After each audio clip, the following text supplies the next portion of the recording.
एक सफल कृषक है और ये मधुमक्खी पालन को कार्य कर रहा है और मधुमक्खी पालन से रोजगार आपने कशा प्राप्त कर सका और अपना झालावाड़ जिला में इनका कई कई आसार है या बहुत ही चौकी आपने जानकारी लेकर आया है। तो किसान साथियों सुना यह जानकारी और लाइन को पूरो पूरो लाभ।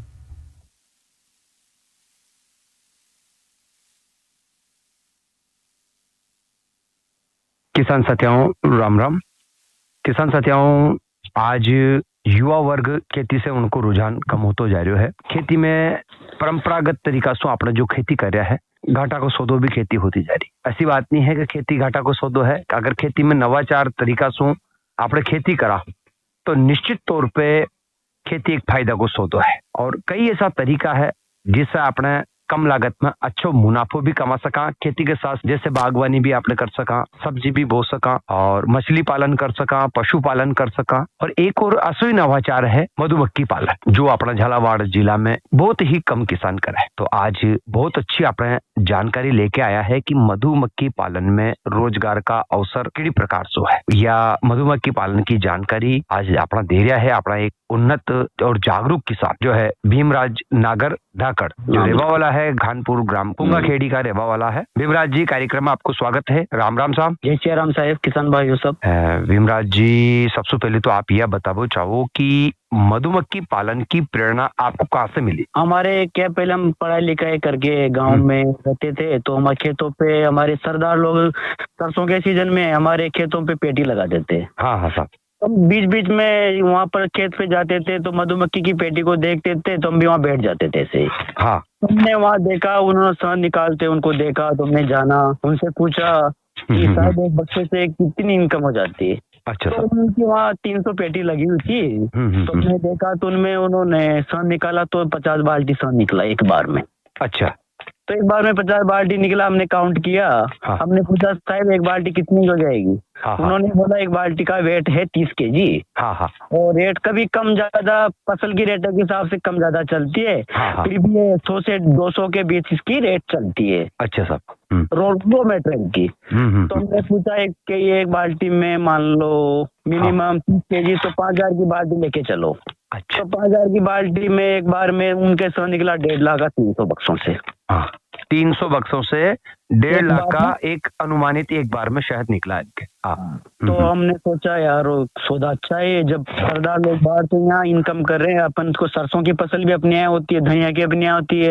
इसके बाद अंग्रेजी के उन्होंने बोला धनिया में भी शहद निकलता है जो आपके खेतों में आसपास है नदी किनारे अंग्रेजी बम्बूल इस पे भी शहद निकलता है तिल में भी शहद निकलता है। बाकी फसलों का नाम बताया उन्होंने। तो हमने सोचा ये तो हमारे आसपास हमारे खेतों में होती है तो हम भी कर सकते हैं।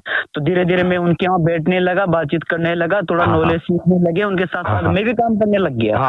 मेरे गांव में उस टाइम में खेती में और दुकान थी मेरे किराना की जनरल स्टोर था। तो मैं वहाँ जाने लग गया बीच में 1-2 घंटे डेली जाने लगा। तो मेरे मन में भी थोड़ा आया मैंने अपन भी करो इस काम को। भीमराज जी मैं आपसे यह पूछना चाहूँ कि आपने जो झालावाड़ जिलो है मधुमक्खी पालन के लिए यहाँ को वातावरण का शौक है इनके लिए? भाई सर जी किसान भाइयों मित्रों मेरे को लगता है जहाँ तक जितने भी राजस्थान के नहीं बाकी पूरी कंट्री अपने पूरे हिंदुस्तान के जितने भी बी कीपर है जम्मू से कश्मीर से पंजाब से हिमाचल से गुजरात से सब अपने राजस्थान में कोटा बारा जो अपना डिवीजन है जैसा कोटा बूंदी झालावाड़ पूरे मिलके अपने इसी एरिया में आते हैं पूरे बी कीपर।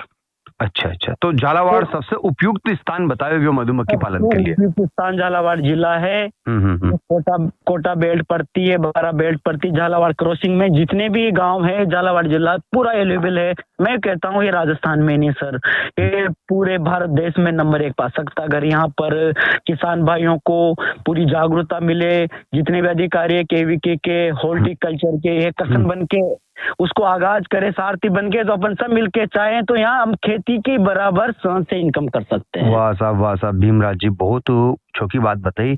साथ ही आप यह बताओ कि आपने मधुमक्खी को जो पालन को प्रशिक्षण है यू कहाँ से लियो और यू कितना दिन को आपका प्रशिक्षण?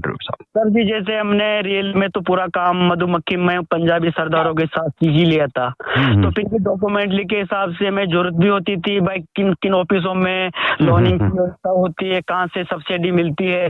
बाकी हमें कृषि विज्ञान केंद्र झालावाड़ के अधिकारी वैज्ञानिकों ने अर्जुन जी थे उस जमाने में। उसके बाद तो फिर बदलते रहे, पर सब थे वो थे। हमें उनकी पूरी जानकारी मिली और आज भी मिली रही है। जितनी भी हमें परेशानी आती तो बाहर से वैज्ञानिक बुलाते हैं हमें ट्रेनिंग के लिए। ओझा साहब को बुलाया कोटा से उन्होंने, और हमें 5 दिन का शिविर रखा। हमने उस बारे में कंप्यूटर के माध्यम से उन्होंने पूरी जानकारी दी।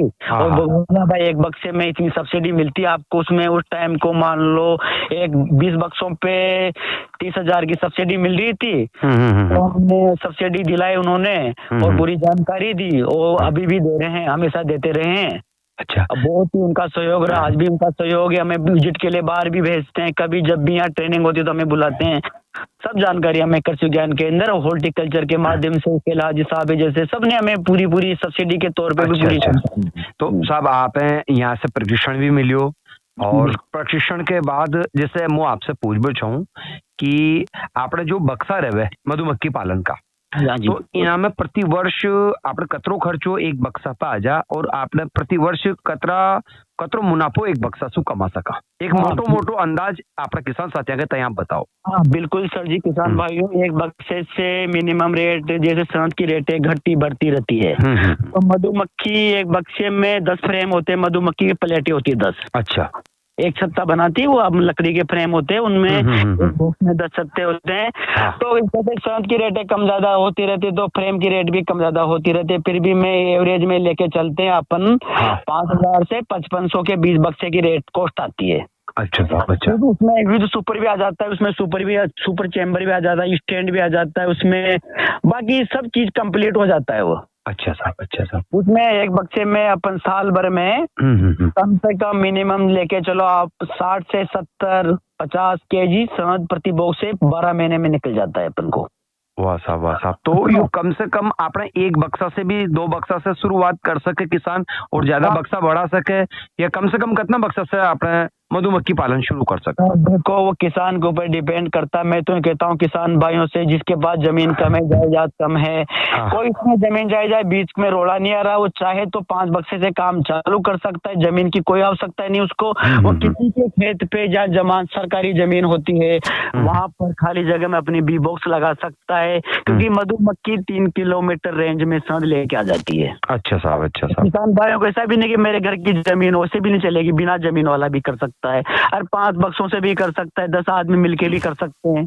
तो हाँ भीमराज जी, ये तो बहुत चौकी आपने बात बताई, क्योंकि आज अपना जो किसान है और घना युवा साथी है जो खेती घाटा को सौदो माना है, को खेती में कहीं है घाटा को सौदा है, और बेरोजगार भी बैठा तक है।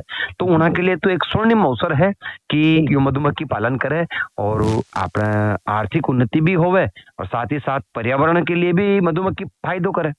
बिल्कुल बिल्कुल। हाँ सर, वो मैं कह रहा हूँ, मैं किसान भाइयों मित्रों और जो आज बेरोजगार बैठे पढ़े लिखे हुए हैं, बीए में मैंने भी बीए कर रखा है, ऐसी कोई बात नहीं कि मैं नौकरी नहीं कर सकता हूँ, आज भी कर सकता हूँ। तो मेरी नौकरी की इच्छा नहीं, क्योंकि मधुमक्खी में मेरे को काफी इंटरेस्ट आ रहा है, और मधुमक्खी से जुड़ने के बाद मुझे पूरे भारत देश में घूमने का अवसर मिल रहा है। वाह साहब, वाह साहब। कुछ मिल रहा है, फसल के अकॉर्डिंग जाना पड़ता है। सरसों धनिया राजस्थान में होता है, हम सोचते हैं या पंजाब चलो वहाँ सफेदा लीची, उसके बाद सोचते जम्मू में चलो वहाँ मल्टी चलता है, उसके बाद सोचते कश्मीर चलो वहाँ की बूटी अच्छी चलती है, वहाँ का शहद महंगा बिकता है, वहाँ का शहद 500-600 रुपए किलो बिकता है थोक में भी। अच्छा साहब, तो यो अलग अलग प्रकार, अलग अलग प्रांत की जो परागकण रहे उनका हिसाब से भी शहद को भाव रहे। हाँ बिल्कुल सर, जैसे सर अपन चलते हैं जम्मू कश्मीर का शहद का थोड़ी सेंट, उसमें खुशबू अच्छी आती है, गुणवत्ता अच्छी है, वो फॉरेन कंट्री को बहुत काफी पसंद है, वो लिक्विड मात्रा में वो जमता नहीं है। सरसों का शहद अच्छा शहद है, पर ये जमता है तो लोग सोचते हैं कहीं ना कहीं चीनी मिला रखी है, नकली है। इसका स्वभाव है, इसमें ग्लूकोज की मात्रा ज्यादा होती है, इस कारण थोड़ा जम जाता है, तो लोग सोचते हैं यार नकली होगा, ऐसा होगा, तो काफी परेशानी आती बेचने में। अगर आपने जम्मू और कश्मीर का, पंजाब का लीची का शहद क्या होता है, लिक्विड फॉर्म में होता है, टेस्ट अच्छा होता है, तो की थोड़ी डिमांड ज्यादा, इसलिए महंगा बिकता है थोड़ा। वाह साहब भीमराज जी, आपने बहुत अच्छी विस्तार पूर्वक जानकारी दी। साथ ही मैं आपसे यह बात पूछना चाहूँ कि आपने जब मधुमक्खी पालन शुरुआत करी तो आप किन किन चुनौतियों को सामना करनी पड़ी?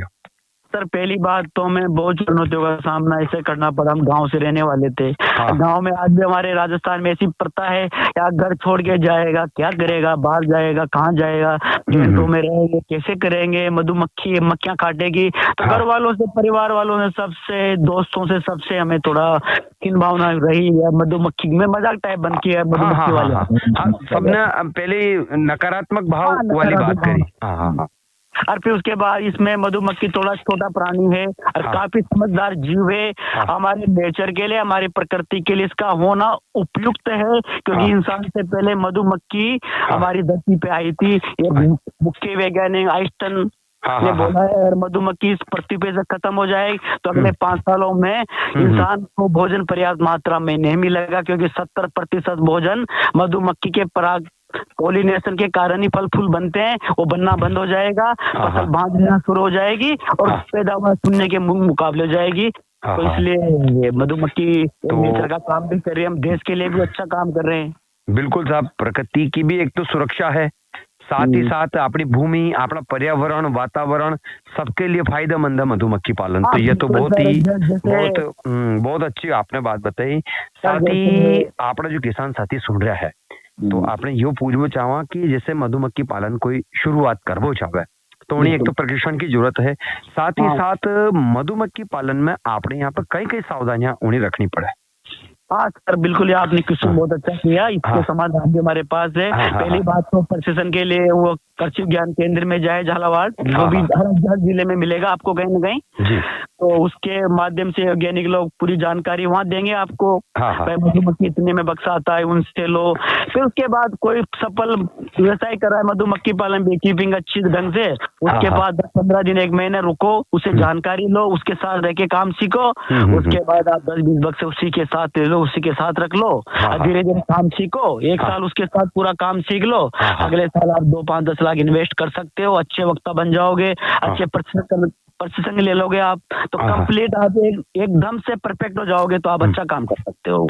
बहुत चौकी जानकारी भी हमराज जी आपने दी, साथ ही साथ सावधानी की बात करी। अब जैसे आपने एक जगह से दूसरी जगह अपने मधुमक्खी का बक्सा ले जा रहा है मधुमक्खी पालन में, तो इनका रख रखाव में कहीं कहीं आपने सावधानियां रखा। वो क्या होता है रख रखाव के लिए, पहली बात तो हम इनको रात में माइग्रेशन करते हैं, एक दूसरे स्थानांतरण एक दूसरी जगह पे। जब नाइट में पूरी मधुमक्खी बक्से में आ जाती है, नाइट में पूरी शाम को, उसके बाद अपन इनको गेट बंद करके सेफ्टी से हाथों में दस्ताने पहन के गाड़ी में गेट बंद करके लोड करते हैं, फिर दूसरी जगह स्थानांतरण करते हैं। तो वहाँ अपन को पूरी सावधानी से जगह पहले निरीक्षण करना पड़ेगा। जगह प्लेन होना चाहिए, पानी बाढ़ प्रभावित क्षेत्र नहीं होना चाहिए, जहाँ पानी आ जाए, नदी आ जाए। बरसात का सीजन भी आता है, उसमें कहीं कहीं जगह बाढ़ प्रभावित क्षेत्र होते हैं, हमें पता नहीं चलता है। तो पहले वहाँ के क्षेत्रीय लोगों से जानकारी लो। बरसात के सीजन में ऊंचाई पे पहाड़ी इलाके में रखो, जहाँ फसल हो 1-1.5 किलोमीटर रेंज में रख सकते हो, जिसमें सहन निकलता है, जैसे सरसों, धनिया। जिन जिन फसलों में सहन निकलता है उन पे इन मक्खियों को रखी जाती है, जैसे सरसों, धनिया, लीची, सूरजमुखी, बाकी अंग्रेजी बम्बूल, बाकी अजवाइन, बेरी, बहुत 20-30 वनस्पतियों में सहन निकलता है। तो आप आराम से उनका निरीक्षण करो, कौन सी वनस्पति वहां लेके जाओ, और पूरी सावधानी से इनको रखो उस जगह पे जहाँ चींटों का प्रकोप कम हो। पेड़ों के आसपास छांव में मत रखो, धूप में रखो, क्योंकि छांव में रखोगे तो मधुमक्खी बक्से की लेट बाहर निकलेगी, क्योंकि रात में ठंड का मौसम होता है, तो विटामिन बनेगा और छांव आ जाएगी तो फिर ठंडा हो जाएगा क्षेत्र। तो आप थोड़ी खुली जगह में रखो और आराम से प्लेन जगह में रखो बस। वाह साहब, बहुत ही विस्तार पूर्वक, बहुत चौकी आपने जानकारी दी। साथ ही मैं अंत में आपसे यह कहना चाहूँ कि अपना जो युवा साथी है, जो कृषि से जुड़ा तक आता है पर खेती करवा हीन भावना माने, तो उन्हें आप कई संदेश देवो चाहो अंत में? बिल्कुल, मैं उन्हें ये संदेश देना चाहता हूँ, आप ऐसे खाली स्थान घर बैठे हो, खेती आपकी कहीं नहीं जा रही। आपके बाप दादा भी खेती करते करते यार, वही खेती है, वो कभी बढ़ेगी नहीं, घटेगी, क्योंकि जनसंख्या बढ़ती जा रही, परिवार बढ़ता ही जा रहा। कल 1 थे 2 हो गए, 2 के 3 हो गए, 3 के 4 हो जाएंगे, तो जमीन की जोत तो घटती जा रही है। आप खेती से जुड़े हुए हो तो आप जानते हो कि किसान कितनी मेहनत करके फसल तैयार कर सकता है। तो आप मेहनत करने का हुनर किसान भाइयों को बेटों में होता ही है। तो उस मेहनत को आप मधुमक्खी पालन, पशुपालन, जैसे मधुमक्खी पालन, आपके फूल हैं, फूल अपनी जगह आएंगे रोज जाएंगे। अगर आप मधुमक्खी के बक्से फूलों पे लगा दोगे तो जो उनसे शहद निकलेगा और उसमें जो परागन होगा, पोलिनेशन होगा, तो फसल भी आपको 20 से 30% बढ़वार होगी, उसके शहद के रूप में आपको इनकम होगी, तो आय आपकी दुगनी ऐसे हो जाएगी। और मैं किसान भाइयों के बच्चों से ये कहता हूँ कि नौकरी से भी बेटर काम है, अगर आप तरीके से प्रशिक्षण लेके पूरी कंप्लीट एक्सपर्ट होके काम करोगे तो आप एक बक्से से 5,000 रुपये सालाना इनकम कर सकते हो। और जिसके पास 100 बक्से हैं वो 5-6 लाख इनकम कर सकता है। 4 लाख 2 लाख का खर्चा निकाल के 4 लाख सूख के एकदम कंप्लीट आपकी मनी जेब में आ जाएगी। वाह साहब, भीमराज जी नागर, आपने बहुत ही अच्छी विस्तार पूर्वक अपना किसान साथियों के तय जानकारी दी, इनके लिए बहुत बहुत धन्यवाद साहब। आप हैं राम राम साहब। जय श्री राम साहब, जय नमस्कार, जय हिंद, जय भारत। जोखिम से निकल कर फसल आए, सुरक्षित हो जाए, फसल बीमा से हर किसान अब आत्मनिर्भर हो जाए। संकट के समय प्रधानमंत्री फसल बीमा योजना किसानों के लिए वरदान है। अब सूखा पड़े या बाढ़ आ जाए कोई डर नहीं, अब ओले पड़े या कीट पतंगे फसल खा जाएं कोई फिक्र नहीं, क्योंकि हमने लिया है प्रधानमंत्री फसल बीमा। बुआई से फसल कटाई तक हर जोखिम का दावा, न्यूनतम प्रीमियम पर अधिकतम भुगतान का वादा। योजना से हर साल जुड़ रहे हैं 5 करोड़ से ज्यादा किसान। अब आपकी है बारी। नजदीकी कृषि कार्यालय, सहकारी समिति, बैंक शाखा, अधिकृत बीमा कंपनी या जन सेवा केंद्र में स्वेच्छा से करा सकते हैं पंजीकरण। फसल बीमा पोर्टल या फसल बीमा ऐप द्वारा भी कराया जा सकता है पंजीकरण। प्रधानमंत्री फसल बीमा योजना, आपकी फसलों का संपूर्ण सुरक्षा कवच। कृषि एवं किसान कल्याण मंत्रालय, भारत सरकार। किसान साथियों, आपने अभी बहुत अच्छी जानकारी जो भीमराज जी नागर ने दी मधुमक्खी पालन। और देखो मधुमक्खी पालन पे उन्होंने जो बताया कि अपना किसान भाई अपनी खेती के साथ साथ मधुमक्खी पालन भी कर सके और खेती के साथ साथ अच्छो रोजगार भी है और अच्छा पैसा कमा सके। तो आपना ने भी वो प्रयोग कर देखना चाहे, देखनी चाहिए। और खेती में नई चीज, नवाचार आपने कहता ही अपनानी चाहिए। और साथ ही देखो अपने किसान भाई ने की कि कम से शुरुआत आप करो। हाँ, 2 पेटी 4 पेटी से ही करो। और 2 पेटी 4 पेटी की तो अपन रुकाली अपना खेत में भी कर सका, खेत में कर सका। और इससे मधुमक्खी पालन से प्रकृति का ताई भी फायदो है, अपने का ताई भी फायदो है। हाँ देखो अपन बात करें कि भाई पेड़ पौधा के फल फूल फल अनाज कैसा बने, तो ये परागण होवे, एक पौधा से दूसरा पौधा पे जीव जो मधुमक्खी जावे तो यहाँ से वहाँ जावे तो उनमें परागण होवे, उनमें प्रजनन होवे और अपनी जो वनस्पति है वह नया नया बीज लावे पाची। अशोक जी बिल्कुल आपने बातचीता करी, तो आगे भी आपने करता रहेगा, पर अब कार्यक्रम में मनोरंजन भी थोड़ा होनी चाहिए। हाँ। तो मनोरंजन के लिए सुना यो लोकगीत और लाइन को आनंद।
किसान मान धन योजना। मिलेगा पेंशन का सहारा कृषक ना खुशियों से नाता, कटेगा सुख से बुढ़ापा, सुरक्षित होगा अन्नदाता, सुरक्षित होगा अन्नदाता।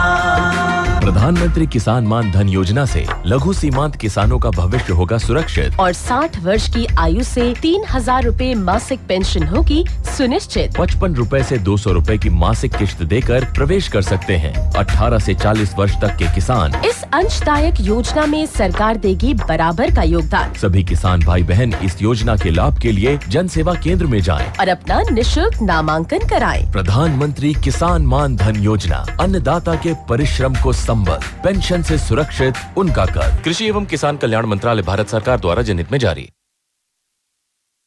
और किसान भाइयों, अब आपने कार्यक्रम को समय भी पूरा होवा में चालियो, तो चालता चालता आज का मंडी भाव भी जानिया। गेहूँ बिकिया आज कृषि उपज मंडी झालरा पाटन में गेहूँ बिकिया 2400 से लेकर 2500 रुपये प्रति क्विंटल। वहीं सरसों को भाव रियो 5600 से 6100 रुपये प्रति क्विंटल। अलसी को भाव रियो 5600 से लेकर 6101 रुपये प्रति क्विंटल। और सोयाबीन का भाव रियो 5001 से 5630 रुपये प्रति क्विंटल। और चना को भाव रियो 3700 से लेकर 4100 रुपये प्रति क्विंटल। और देखो किसान भाइयों, मेथी को भाव रियो 4100 रुपया सु लेकर 4701 रुपया। कलौंजी को भाव रियो 8000 सु लेकर अपने 11700 रुपया। और धनिया को भाव रियो 8000 रुपया कुंटल सु लेकर 10300 रुपया कुंटल। और मक्का पीली को भाव रियो 1700 रुपया कुंटल सु लेकर 2020 रुपया। और मसूर को भाव रियो 6000 रुपया से लेकर 6500 रुपया। तो किसान साथियों, अपना भाव की जानकारी लेता रहो। मान दो आज्ञा। राम राम, राम।